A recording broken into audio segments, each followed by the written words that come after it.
નમસ્કાર વિદ્યાર્થી મિત્રો, મારી યુટ્યુબ ચેનલ સંજય પટેલમાં આપ સૌનું હાર્દિક સ્વાગત છે। મિત્રો, આજના વિડીયોની અંદર આપણે ધોરણ 9 વિષય છે હિન્દી, જેનું પાઠ પહેલો, જેનું નામ છે આરાધના। આ પાઠના સ્વાધ્યાયની સમજૂતી મેળવવાના છીએ, તેમાં પ્રશ્નોના જવાબો વિશે શીખવાના છીએ। વિદ્યાર્થી મિત્રો, જો તમે મારી ચેનલમાં નવા હોય તો મારી ચેનલને જરૂરથી સબસ્ક્રાઇબ કરો, વિડીયો સારો લાગે તો લાઈક કરો, શેર કરો અને બેલ નોટિફિકેશન ઓન કરો, જેથી મારા આગળના તમામ વિડીયો પણ આપને મળતા રહે। તેમજ વિદ્યાર્થી મિત્રો, તમામ પાઠની પીડીએફ જોવા માટે પ્લે સ્ટોરમાં જઈ અમારી એપ્લિકેશન વિશ્વગુરુ સંજય પટેલ ડાઉનલોડ કરો, જેમાં આપને તમામ પાઠની પીડીએફ જોવા મળશે, જેની લિંક વિડીયોના ડિસ્ક્રિપ્શનની અંદર આપેલી છે। તેમજ આ એપ્લિકેશન તમે પ્લે સ્ટોરની મદદથી ડાઉનલોડ કરી શકો છો, જેમાં પ્લે સ્ટોરમાં જઈ વિશ્વગુરુ સંજય પટેલ સર્ચ કરી ઇન્સ્ટોલ કરશો તો તમને આ પ્રકારે જોવા મળશે, જેમાં ઉપલબ્ધ બધા ધોરણોની અંદર તમે જશો એટલે ધોરણ બતાવશે, ધોરણ પસંદ કરશો એટલે વિષય બતાવશે, વિષય પસંદ કરશો એટલે પાઠ બતાવશે, જેમાં વિડીયો ઉપર ક્લિક કરતા વિડીયો જોઈ શકશો અને અન્ય સાહિત્ય ઉપર ક્લિક કરશો તો તમને પીડીએફ જોવા મળશે। આશા રાખું છું અમારી એપ્લિકેશન આપને ગમશે, જરૂરથી ડાઉનલોડ કરજો। તો ચાલો મિત્રો, હવે શરૂ કરીએ પાઠ પહેલો, आराधना। प्रश्न 1, निम्नलिखित प्रश्नों के उत्तर एक एक वाक्य में दीजिए। पहला प्रश्न, कवि नित्य कैसी आराधना चाहते हैं? तो उत्तर है, कवि नित्य ऐसी आराधना चाहते हैं जिसमें सत्य, सुंदर और मांगल्य की भावना हो। दूसरा प्रश्न, कवि किसकी मनोकामना चाहते हैं? उत्तर, दुखी लोग दुखों से मुक्त हो ऐसी मनोकामना कवि चाहते हैं। तीसरा, कवि दुर्बलों के रक्षणार्थ किसकी आराधना चाहते हैं? तो कवि दुर्बलों के रक्षणार्थ पौरुष की साधना चाहते हैं। चौथा प्रश्न, कवि किसकी अभ्यर्थना करते हैं?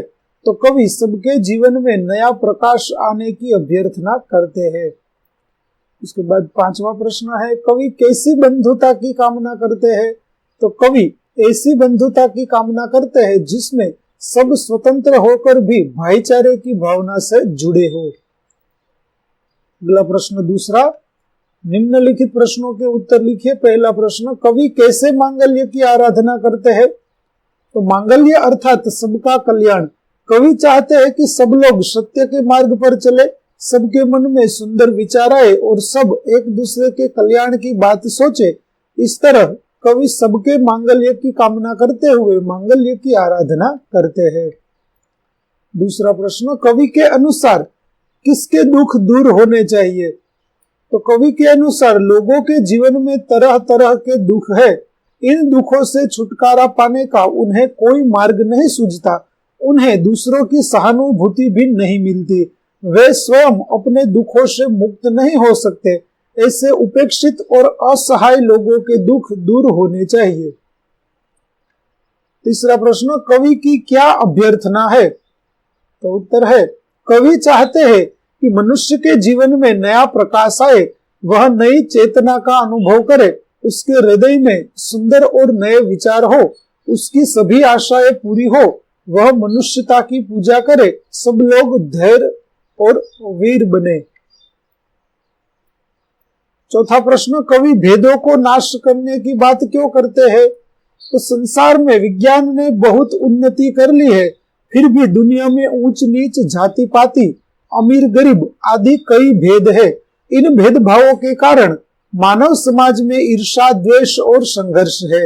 इनके कारण मानव एकता में बाधाएं आती है और हमारा विश्व बंधुत्व का सपना पूरा नहीं होता। इसलिए कवि इन भेदों के नाश करने की बात करते हैं।